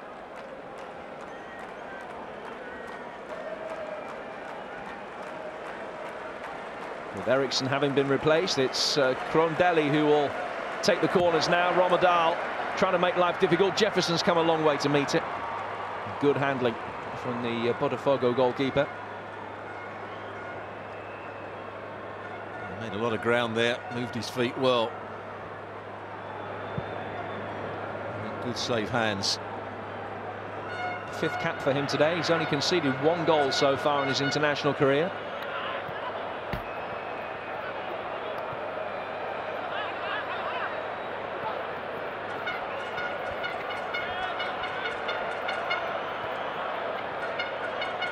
Oscar.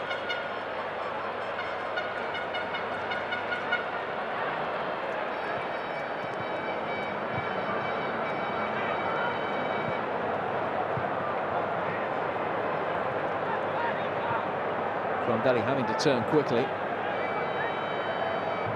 Agger was very speedy in alerting him of the danger that he put him under. Here's Kerr. I saw him doing a lot of that for Roma this season, trying to come out with the ball. De Rossi went back in between the centre halves. Kerr came out on the right-hand side. Good pass through the ball, very composed defender. Pass now for Rommedahl.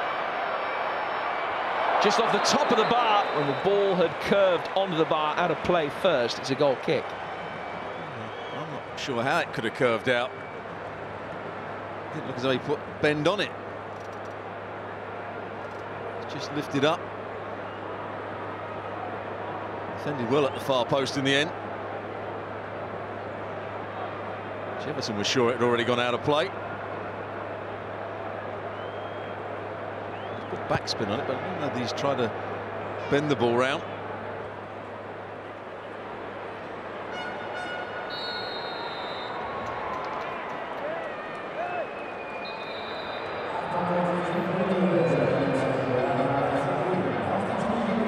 Time for the first Brazilian substitution, and it's Alex Sandro who is going to be coming on. The Porto left back will replace Marcelo, a straight swap in that back four.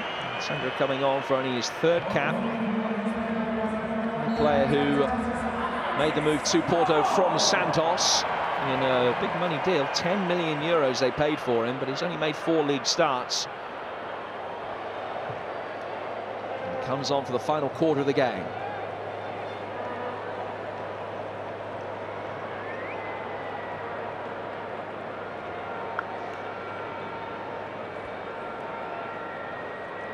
Maybe Menezes seen enough when Marcelo didn't chase back. Last time Rommedahl got in behind him.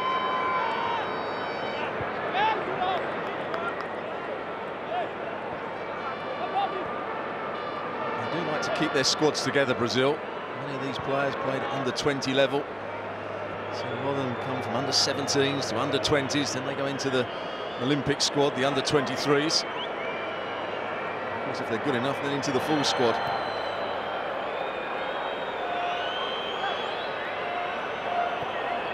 And the one disadvantage that this Brazilian team will have over the next 2 or 3 years is the fact that they're not going to be playing any competitive games apart from the Olympics, because clearly they don't have to qualify for the 2014 World Cup. It's being held in Brazil. And that normally engaging, fantastic South American qualifying campaign will be bereft of the Seleção.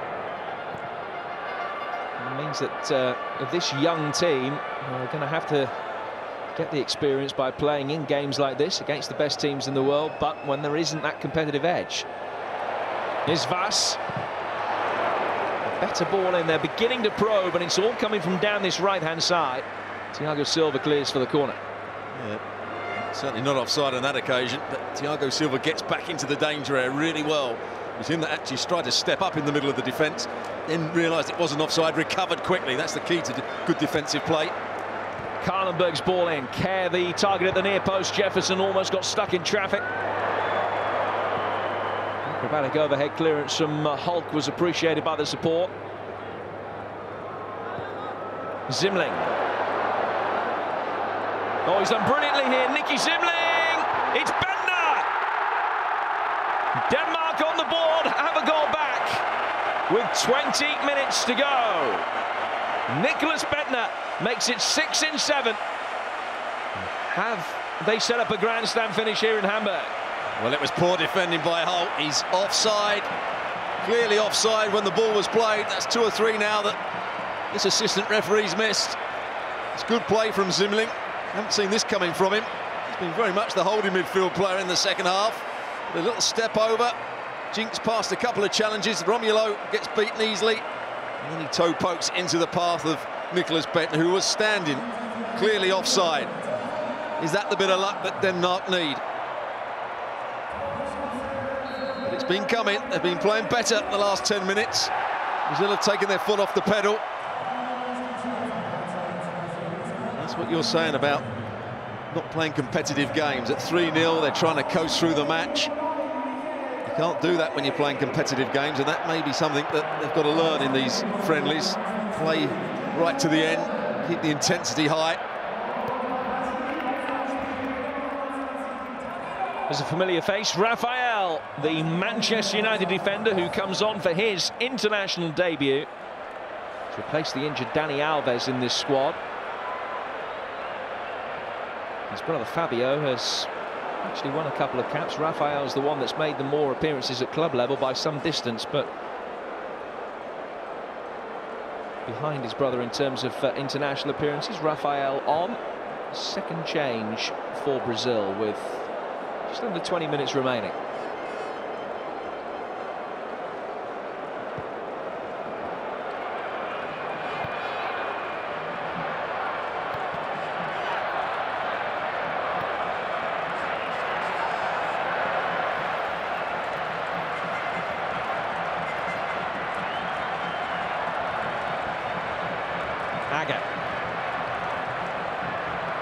Another goal back now in the next 5-6 minutes will make for a very interesting climax. Wide from Poulsen to his namesake Simon Poulsen. That's what I think Rafael does well. Probably better than Danilo did it. He gets tight when that ball was played out to Poulsen. He rushes out. Yes, he opens himself up for Poulsen to play a 1-2 around him. But he's got quick feet, Rafael. He's a determined defender. Doesn't drop off and allow attackers to run at him. He goes and presses them.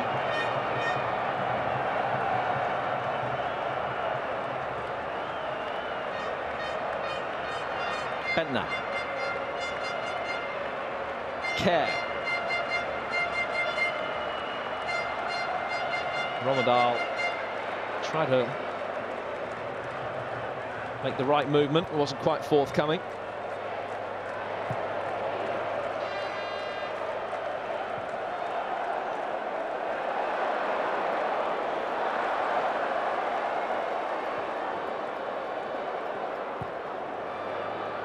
Rafael on for Danilo. Incidentally, the Danes have made another change as well. Nicholas Pedersen has come on for Michael Krohn-Deli. Nicholas Pedersen, who plays his club football for Groningen, the other striker in the squad, along with Bentner. He gets his place in the squad, having only scored one league goal all season. Romedal offside here, and it's a free kick to Brazil. I think the assistant referee, has he woken up and made the right decision here? Yeah, he was offside when the ball was played. Quite right.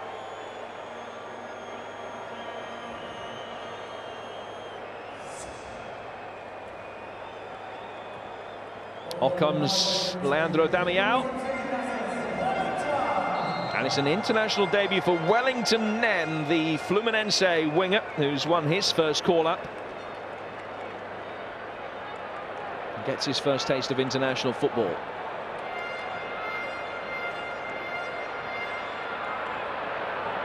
He started off on the right-hand side of the three up front. Game becoming much more stretched now. Karlenberg, one player who has enhanced his prospects this afternoon for Denmark. And Zimling gives away the free kick. Well, Hulk's going to play down the middle by the looks of it. Lucas Moura on the left. I think they're a little bit worried.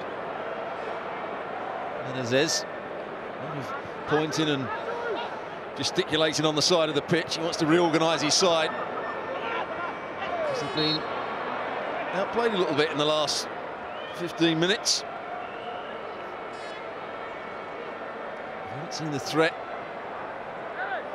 Leandro Damião started the game really well, but drifted out of it in the second half. The same really with Hulk and Luis Moura. If you don't pose a threat, then the opposition can start getting at you a bit more, then more of the play. Pose more threats at your end.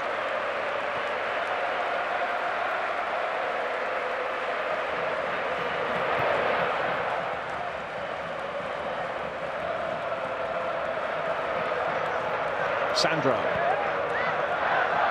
Good play from the Tottenham man to find Hulk.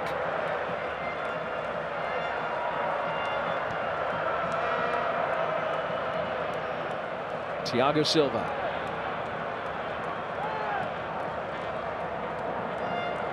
Wellington Nen.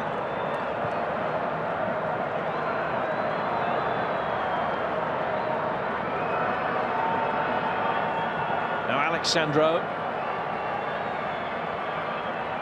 Hulk on a hat-trick, but Vaz making sure that he couldn't get into a shooting position. Back for Romulo, now Rafael. João.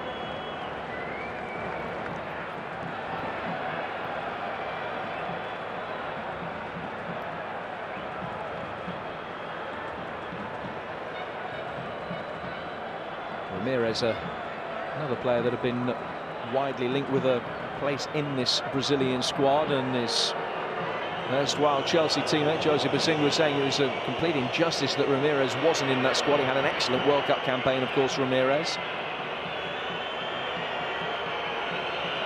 Seemingly overlooked for the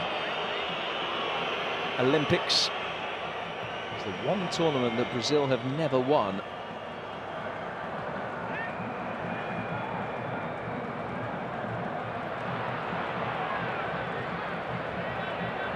Menezes will be just a little bit frustrated at the way this game has come back into Danish hands after such an impressive first 40 minutes in which Brazil led 3-0. Bentner finding Romedal. Now, can he find somebody in the centre? They'd overrun it. Oh, I think there's your point that you made earlier. Great pace to get in behind, and then he completely misses his touch here. He takes his touch infield. I think he's in on goal. Gets in behind Alexandro. And the ball well out in the end, but if he'd taken his touch infield, there was real danger.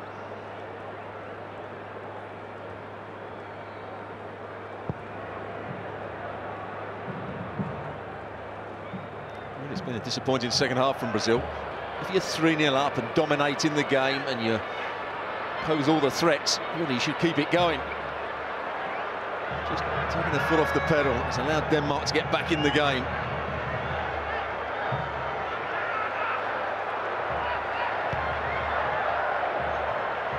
Fall from Agger.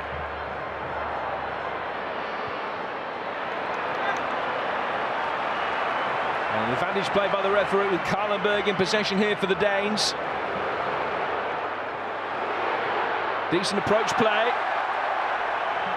Pedersen couldn't get a shot in. That's been the story of his season, really. No free kick given. An opportunity for Wellington Nem on the counter-attack here for the Brazilians. And easily saved by Anderson. Yeah, he had one thing on his mind, didn't he? Wellington Nem. As he was running at the outside of the defender, he was always going to cut it back onto his left foot and try and get his shot away. Suddenly Sandro looks a bit leggy in midfield, not closing the ball down quite so well. Romulo likewise. Bentner.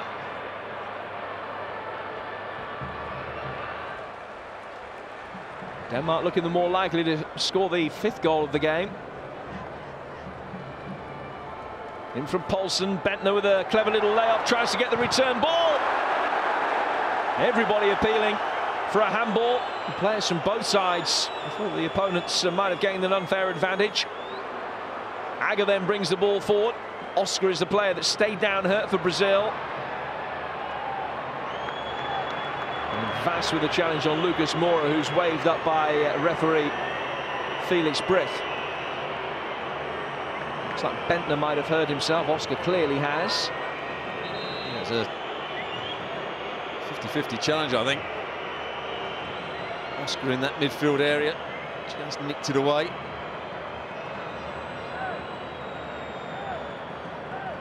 Here it is again. Oh, that's right on the ankle, isn't it, from Daniel Agger? Again, I don't think there was any intention there. Here's the chance. Nicholas Bentner hits him on the back here. Maybe even on the arm. The next volley comes in. Thiago Silva gets in the way of it.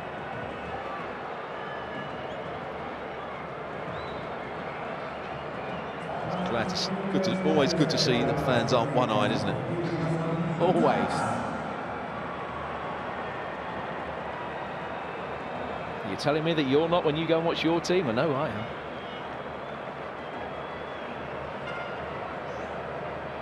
Victor Giuliano is the next player to be brought on by Brazil, and Giuliano will replace Lucas Moura. Giuliano, another player who's hardly featured for the Seleção. In fact, he hasn't played for Brazil since October 2010. He comes on for his 3rd appearance for his country. All of them have been as a sub. Player who featured against Fulham in Europe last season, playing for Dnipro.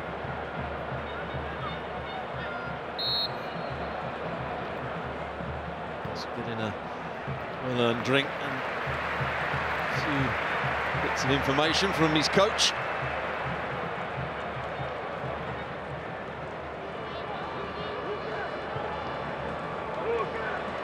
Bentner. Touch from Alexandra might have caused problems, but they've been able to get their way out of trouble, and Giuliano's had a first decent contribution there. Now Oscar. Unaffected by the injury picked up a few moments ago.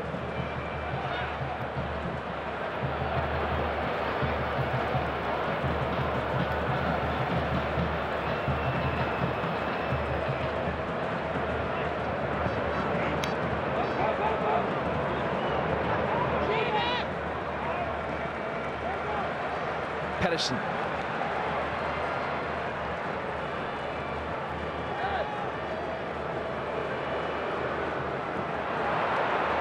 Looked as though the long-range shot was going to be coming in there from Poulsen. Trying to disguise the pass. Vass makes his way forward. Rommedahl. Bentner gets it back from Poulsen. Agger. Here's Simon Poulsen.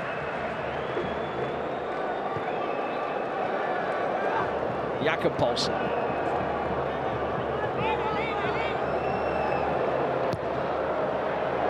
Delivery deep towards the far post and inviting a little bit of pressure. It was Alexandra that got it away from Rommedahl. Denmark well ahead on the corner count, 8-3 now. You said there weren't too many positives for Denmark after about an hour, but this player I think has been the major positive. Simon Poulsen, the left back, he's got crosses in, he's gone past his man, he's recovered quite well, he's been their best player. Karlenberg's corner. Brazilians showing that they're more than capable of mixing it defensively as well. Zimling going in hard on Hulk. Play goes on. Zimling, deep cross, too deep. And it's gone out of play before Karlenberg could head it back into the 6-yard box. There's Hulk just going in. Just falls on his wrist. That's what he was holding.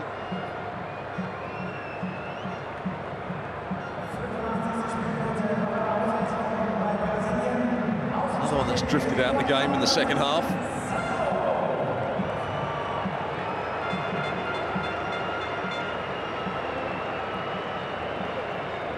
Sandro comes off to be replaced by Casemiro.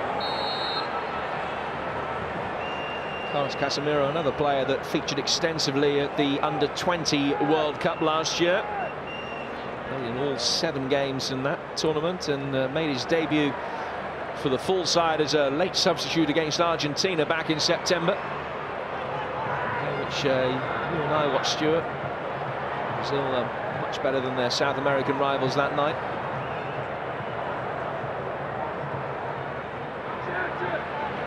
The second game was a lot better than the first, wasn't it? Everything's relative.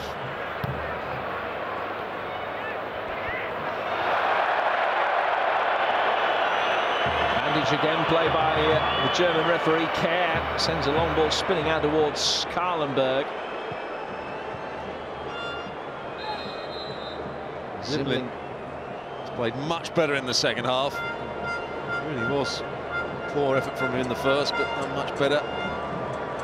Yeah, just keeping the ball up. Football in centre half, there's no doubt about that. Kerr.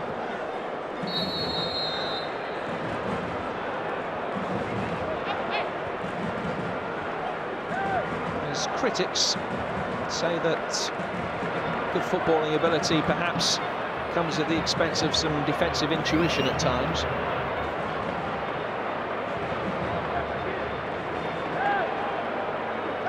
Yeah, I think he defended particularly well for Roma this season at times when they were going through that poor spell.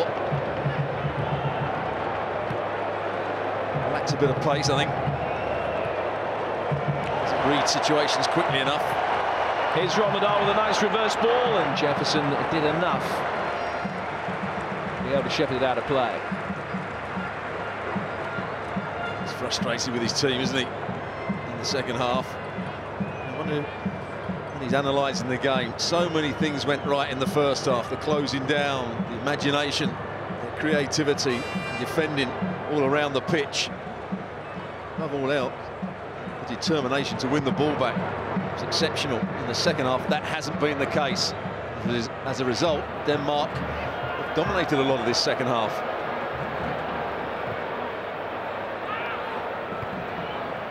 The Brazilians' Olympic preparation continues with a mini tour of the USA. They take on the United States themselves in Maryland on Wednesday, and then to Texas for a game against Mexico a week tomorrow, before traveling north to New Jersey to face Argentina.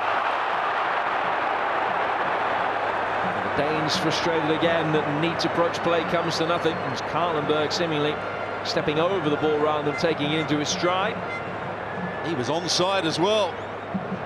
If he takes his touch with the inside of his right foot into his space, he gets a shot in at goal. There we go, he steps over it. Why does he step over it? I'm not quite sure. That was a golden opportunity. The centre halves didn't see the danger again there. Being asked a few more questions in this second half.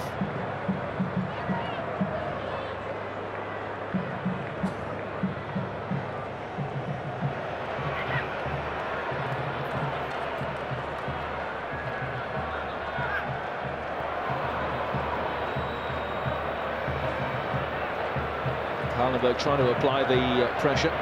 Casemiro didn't succumb to it. Here's Rafael. Oscar. And the offside flag's up. It's against Rafael, the initial ball that was flipped round the corner. Which didn't actually get there, did it? So when it came back to the passer, he's not offside either. So poor decision all round there.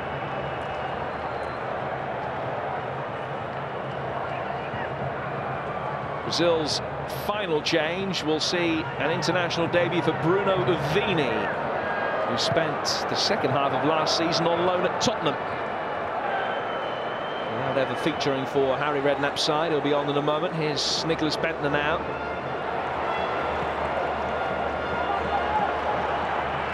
And Brazil, with Wellington Nem, have another opportunity to push forward and score a fourth. Saved by the legs of Anderson. Juliano.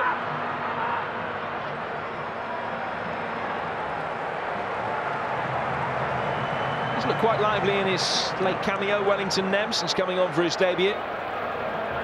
The Danish defenders must know what he's going to try and do. As soon as he gets in that position, he's going to chop it back onto his left foot. Zimlin did well just to come inside of the fullback who went out and closed him down. Should I say the centre-half, Agger, went out there. Zimlin got into the other position. So in the end, I think he hits it through the legs of Agger. Anderson makes the save.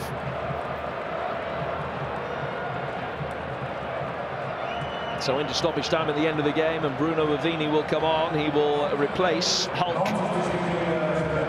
On the day that he scored his first international goals, 2 of them in the first half. The first, an excellent shot from distance.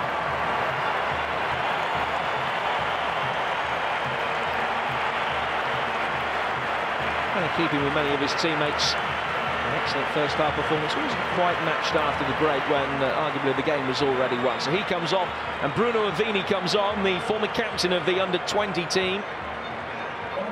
Been on loan at Tottenham from Sao Paulo and said that he doesn't want to go back to Tottenham next season. As I said, didn't start for Harry Redknapp's men. He really got a look in. But Hulk, 2 excellent goals. The first one, power of shooting, technique with his shooting. And the second goal, took it really well. Showed good composure, awareness of the goalkeeper's position.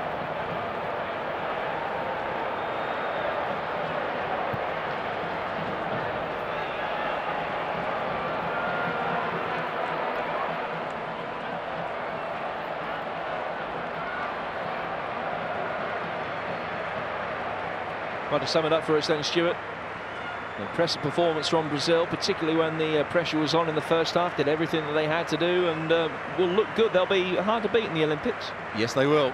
And I always say, you have to earn the right to play, and that's exactly what Brazil did in the first half. Denmark didn't do that. They played at too slow a pace. They tried to pass the ball into midfield.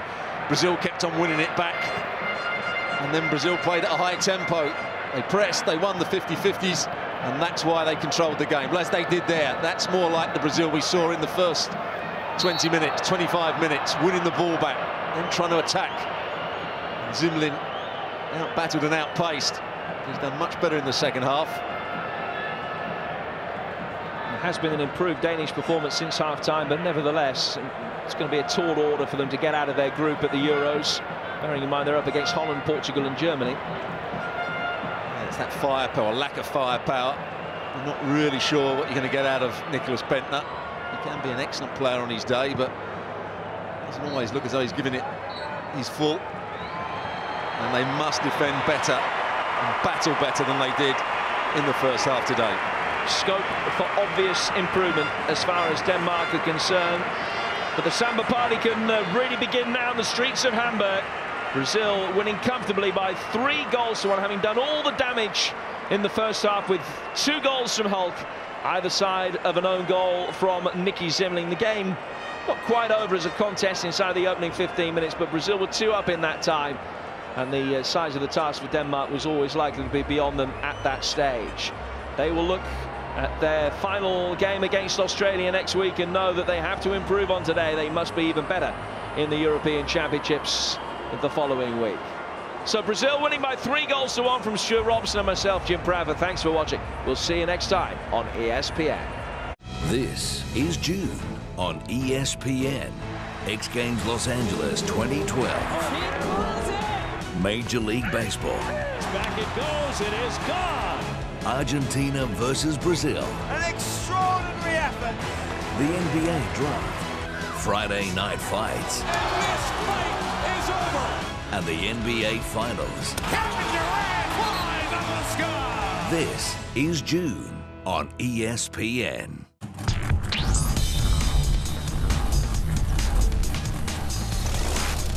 It is spectacularly entertaining. How nitro works in a top fuel dragster.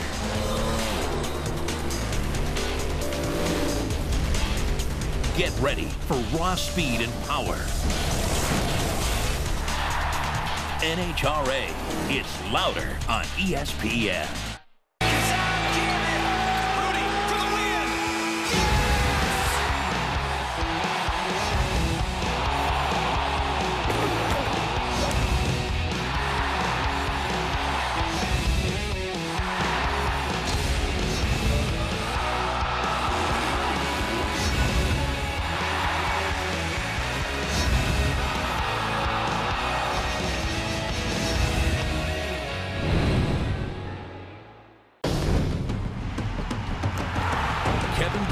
Leads the Thunder against Tim Duncan and the Spurs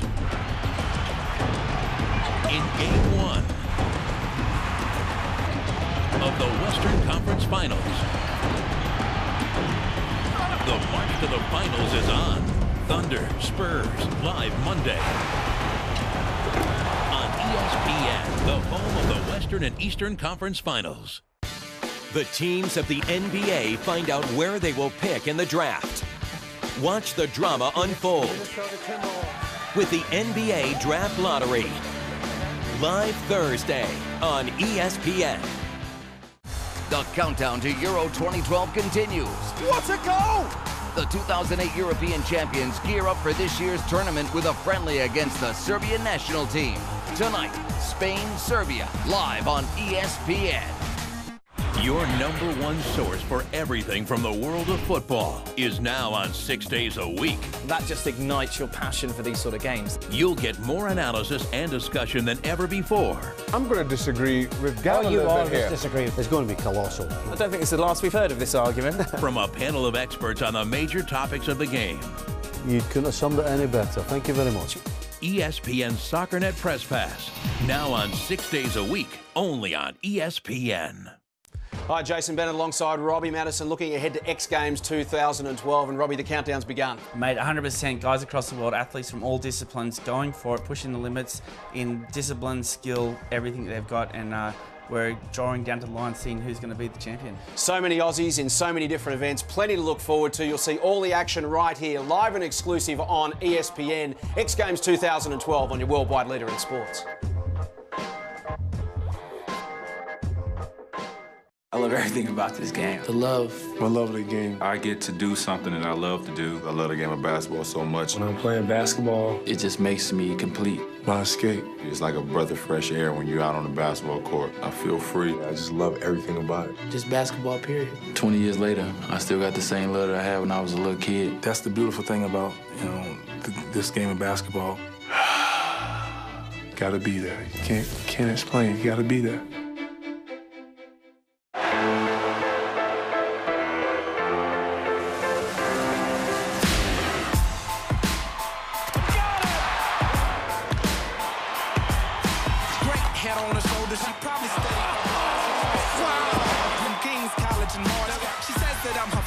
She admires the art. Michelangelo with the flow, Picasso with the ball.